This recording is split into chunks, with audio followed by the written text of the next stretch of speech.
Pertama yang harus diturunkan adalah biaya penerbangan yang merupakan komponen utama yang membuat tingginya biaya haji, yang menguras biaya haji berkisar antara 35 sampai 40%.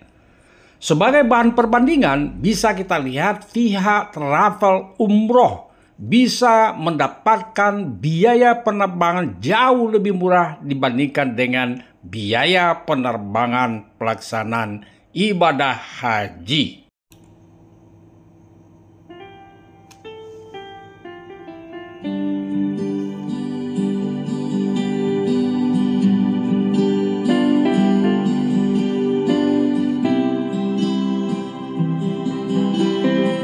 Assalamualaikum warahmatullahi wabarakatuh. Salam jumpa kembali dengan channel kesayangan kita, channel yang memberikan pencerahan dan memberikan juga informasi-informasi terbaru tentang perkembangan penyelenggaraan haji, baik itu di tanah air maupun di Arab Saudi sana. Perjumpaan kita sekarang, kita mengangkat tema yaitu Menteri Agama Republik Indonesia dengan Badan Penyelenggara Haji Indonesia berkomitmen bahwa untuk pelaksanaan haji tahun 2025 beliau itu berkomitmen harus turun, namun tetap menjaga kualitas dari penyelenggaraan haji tersebut. Dengan turunnya biaya haji tidak berarti turunnya juga kualitas penyelenggaraan haji, baik itu di tanah air maupun itu di Arab Saudi.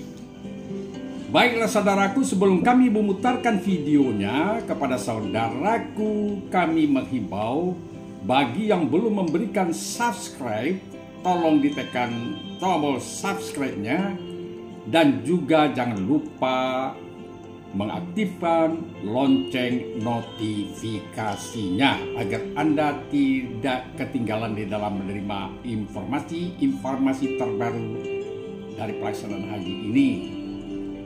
Dan kepada saudaraku, kami harapkan Anda menonton video ini sampai selesai. Karena apa? Karena video ini merupakan satu kesatuan yang tidak bisa dipisahkan.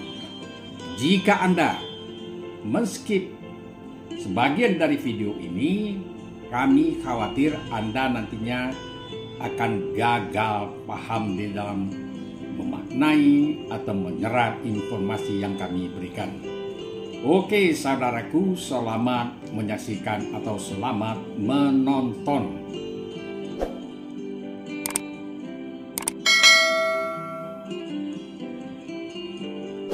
Menanggapi arahan Presiden Prabowo yang memiliki perhatian khusus terhadap haji, maka Kemenak yang masih dipercaya untuk tahun 2025 menyelenggarakan ibadah haji sudah bertekad untuk menurunkan biaya haji dari sebelumnya, namun tidak akan menurunkan kualitas pelayanan terhadap jamaah haji.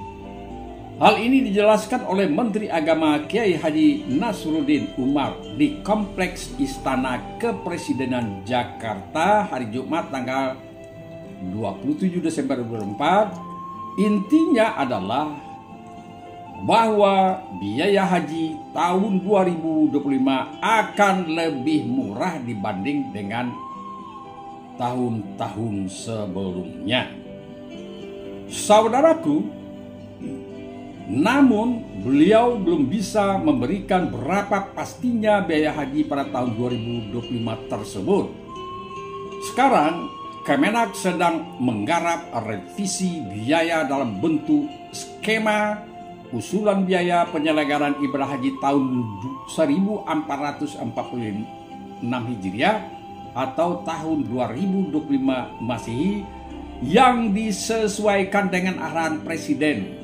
Dan nantinya hasil revisi tersebut akan disampaikan kepada Komisi 8 DPR RI untuk dibahas dalam panitia kerja atau panja. Kata tegasnya adalah penyelenggaraan haji tahun 2025 harus lebih baik, lebih efisien, lebih tertib dibandingkan dengan tahun-tahun sebelumnya. Saudaraku, di samping itu, Wakil Menteri Agama Muhammad Syafi'i juga menjelaskan bahwa panitia kerja haji atau panja haji rencana akan dibentuk pada tanggal 30 Desember tahun 2024. Pada rapat kerja dengan Komisi 8 DPR RI itu akan dibahas apa yang sudah hasil dari revisi. Begitu juga dengan Wakil Badan Penyelenggara Haji Daniel Anzar Simanjuntak mengatakan, yang dimuat dalam Detik News pada tanggal 28 Desember, beliau mengatakan bahwa Presiden Prabowo memang memerintahkan agar ongkos haji lebih murah dengan menelusuri detail-detail komponen biaya yang bisa diefisiensikan dan insya Allah akan dibahas bersama DPR.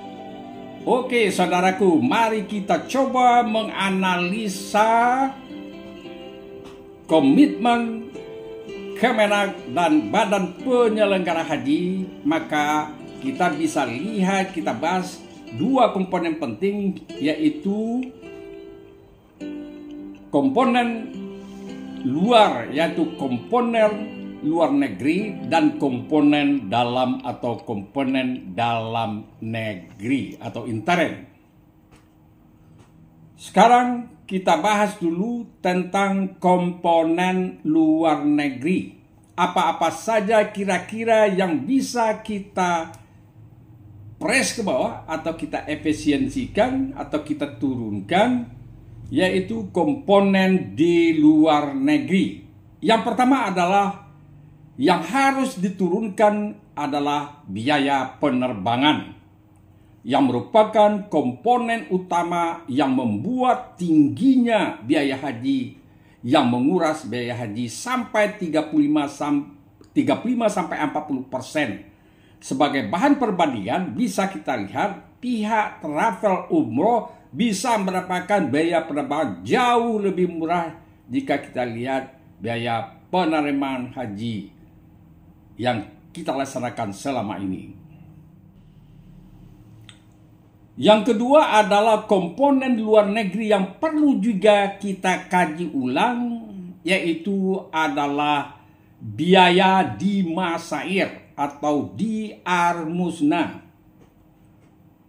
Kita berpendapat ini harus diturunkan karena hanya untuk 5 hari saja jamaah haji harus membayar terbilang mahal.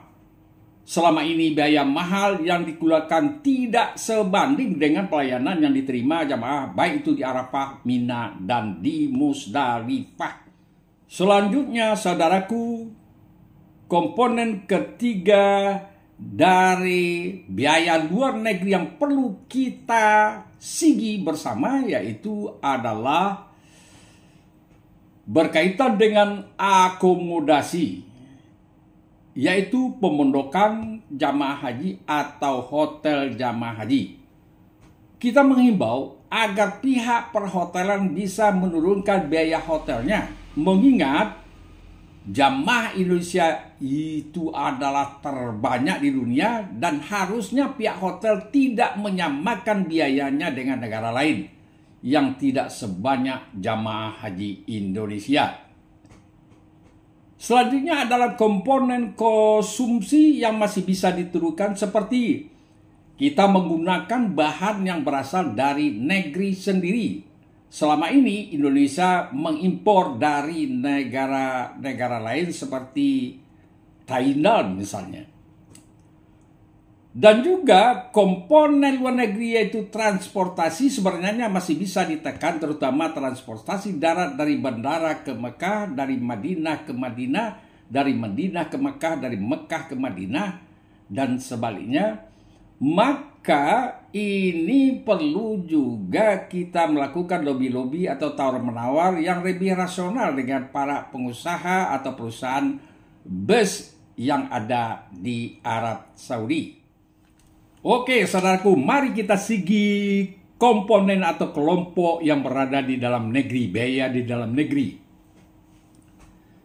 Yang kita sebut dengan biaya internal atau faktor dalam negeri yang membuat biaya haji mahal, yang juga berpengaruh kepada BPIH.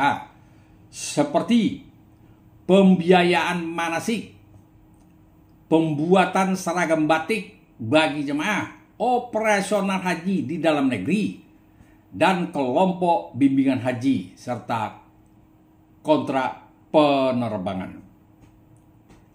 Sekarang masih kita lihat tentang manasik. Untuk manasik cukup dilaksanakan pada tingkat kabupaten saja. Tidak perlu manasik di tingkat provinsi dan tingkat kecamatan.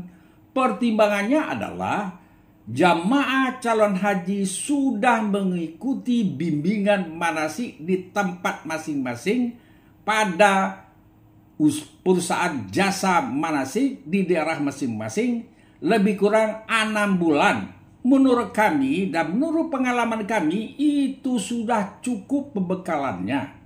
Tak perlu lagi manasik-manasik yang harus dibuat juga di tingkat provinsi, tingkat kabupaten, tingkat kecamatan. Itu pemborosan. Selanjutnya saudaraku, begitu juga dengan pengadaan pernak-pernik seperti pengadaan gelang haji dan lain-lainnya bisa diefisiensikan dan perlu dikaji ulang apa yang sudah dilakukan selama ini dan sudah mengarah kepada hal yang kadang-kadang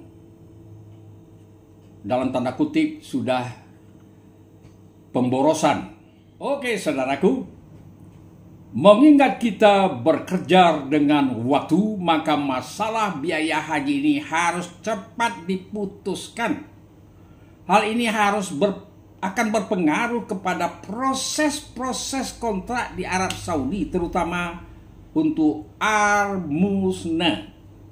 Jika kita mengacu kepada kebijakan pemerintah Arab Saudi dengan moto first come, first served, maka harus segera untuk dituntaskan.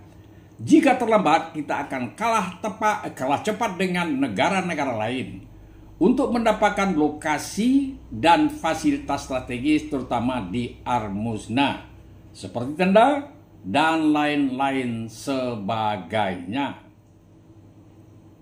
Terakhir, harapan kita bersama adalah DPR, Kemenak, Badan Penyelenggara Haji, mohon komitmen Presiden Prabowo untuk menurunkan biaya haji itu harus didukung, harus direalisasikan. Bagaimana cara merealisasikannya? Dengan melakukan efisiensi dari komponen-komponen, baik itu komponen yang masuk dalam kategori di luar negeri. Yang kedua adalah komponen-komponen yang masuk kegiatan-kegiatan yang ada di dalam negeri. Oke saudaraku, semoga tayangan ini bermanfaat. Jika bermanfaat silakan Anda share kepada teman yang lain. Dan sampai jumpa pada episode yang akan datang. Kami sudahi dengan wassalamualaikum warahmatullahi wabarakatuh.